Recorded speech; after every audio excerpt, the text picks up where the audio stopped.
রংপুরে বিকেলে শহীদ আবু সাইদের কবর জিয়ারতের পর নির্বাচনী সমাবেশে যোগ দিবেন বিএনপি চেয়ারম্যান তারেক রহমান। সেখানে আছেন সহকর্মী সরকার মাজহারুল মান্নান। তার কাছ থেকে সবশেষ পরিস্থিতি জেনে নেব। মাজহার, জনসভাস্থলের প্রস্তুতি সম্পর্কে জানাবেন, নেতাকর্মীদের উচ্ছ্বাস কেমন দেখছেন সে বিষয়েও জানতে চাই। যে বিষয়টি বলি যে আসলে কি ধরনের উজ্জীবনা কাজ করছে, উচ্ছ্বাস কাজ করছে নেতাকর্মীদের মাঝে, সেটি যদি আমরা লক্ষ্য করছি, অর্থাৎ আজ ভোর থেকে কিন্তু কালেক্টরেট ঈদগাহ মাঠ থেকে মাঠে লোকজন আসা শুরু করেছে। ক্লিংকার বেশি থাকলে সিমেন্ট বেশি খাঁটি। আনোয়ার সিমেন্ট। এবং এখন যেহেতু জুমার নামাজ হবে, জুমার নামাজের পরে হয়তো প্রথমে তারপরে যারা বাইরে আছেন তারা এখানে আসবেন। আমরা দেখছি যে প্রচুর পরিমাণ নারী যারা আছেন, আমরা গাইবান্ধা জেলা মহিলা দলের পক্ষ থেকে আমরা দেখতেছি এখানে লোকজন তারা স্লোগান দিচ্ছেন। এবং আমরা যদি আরেকটুখানি মঞ্চের দিকে যেতে পারি, আপনি দেখবেন যে প্রচুর পরিমাণে লোকজন, নেতাকর্মী এখনই এরই মধ্যে কিন্তু তারা এসেছেন।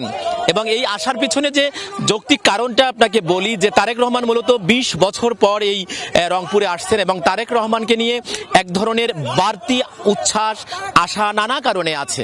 সেটি প্রথমত হচ্ছে যে রংপুর অঞ্চল আপনি জানেন যে দীর্ঘ উন্নয়ন বঞ্চনার শিকার। সেই আজকে তারা মনে করছেন যে তারেক রহমান এখান থেকে রংপুরকে নিয়ে কি প্ল্যান তিনি করেছেন, কি উন্নয়নের প্ল্যান করেছেন, কি বৈষম্য দূর করবার কি প্ল্যান করেছেন, সেই প্ল্যানের কথা হয়তো তিনি বলবেন, সেটি বলছেন। সেখানে তিস্তা মহাপরিকল্পনা সহ অন্যান্য আরো অনেক বিষয় আছে।